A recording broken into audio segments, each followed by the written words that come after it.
बिहार में एनडीए की बम्पर जीत के बाद अब भाजपा की नज़र बंगाल के बाद सबसे ज़्यादा उत्तर प्रदेश पर है। हालांकि कल जैसे ही बिहार का चुनावी परिणाम सामने आया, अखिलेश यादव का एक बयान सामने आता है कि वे यूपी में एसआईआर नहीं होने देंगे।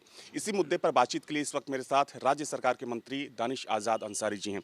आपको लगता है कि अखिलेश यादव वोट चोरी का मुद्दा यहाँ पर बनाने वाले हैं, जिस तरीके से उन्होंने ऐलान किया कल? नहीं, ये वोट चोरी का मुद्दा नहीं है, ये सीना चोरी का मुद्दा है।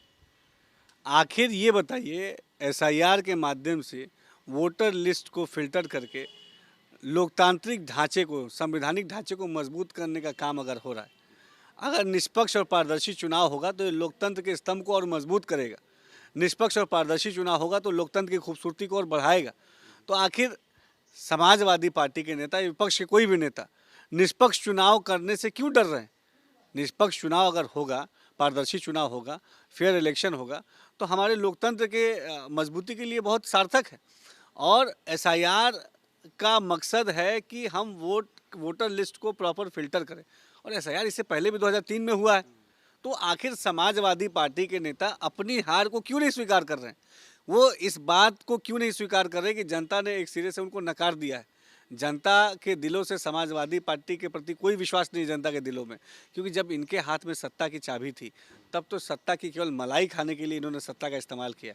आज मोदी जी के नेतृत्व में चाहे बिहार हो, चाहे उत्तर प्रदेश हो, चाहे हमारा राजस्थान हो, तमाम जगह जहाँ जहाँ हमारी सरकार है, गुजरात हो, महाराष्ट्र हो, हर जगह हम ईमानदारी से जनता की सेवा के लिए काम कर रहे हैं, तभी वहाँ हमें मैंडेट मिल रहा है। ये मैंडेट एक दिन में नहीं मिला है, ये लगातार जनता के बीच में रह के, जनता के काम करके इस मैंडेट को हमने हासिल किया है। आखिरी सवाल ये है कि वहाँ पर माना गया चुनावी परिणाम के बाद कि सभी वर्गों के लोगों ने बीजेपी को वोट दिया, और जो तस्वीर सामने आई उसमें अल्पसंख्यक समुदाय के लोग भी बहुत ज़्यादा उत्साहित दिखे। अगर वो फॉर्मूला बीजेपी का यहाँ पर काम करता है तो फिर पीडीए कहाँ जाएगा? देखिए, पीडीए तो पहले दिन से ही फ्लॉप शो था, क्योंकि पीडीए का मतलब जो पिछड़ा दलित अल्पसंख्यक की बात कर रहे थे, वो दरअसल पाखंड, धोखा और अत्याचार है।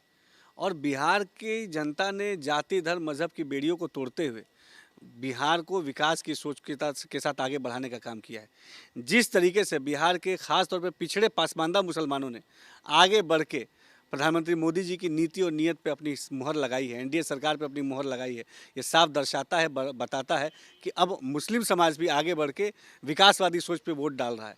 और तमाम विपक्षी दल जो मुसलमानों को गुमराह करने का काम करते थे, उनके लिए भी एक कड़ा और साफ स्पष्ट संदेश है कि अब मुसलमानों का राजनीतिक इस्तेमाल करना, वोट बैंक की तरह मुसलमानों का इस्तेमाल करना बंद करना होगा। Thank you sir. तो बिहार में जिस तरीके से बीजेपी की बम्पर जीत हुई, उसके बाद बीजेपी उत्साहित है। हालांकि अब बीजेपी की नज़र उत्तर प्रदेश पर है, लेकिन जिस तरीके से अखिलेश यादव ने ऐलान किया कि वे यूपी में एसआईआर नहीं होने देंगे, वैसे में माना जा रहा है कि इस मुद्दे पर अब उत्तर प्रदेश में सियासत गरमाने वाली है। वीडियो जर्नलिस्ट हरिराम के साथ अविनाश सिंह, न्यूज़ नेशन, लखनऊ।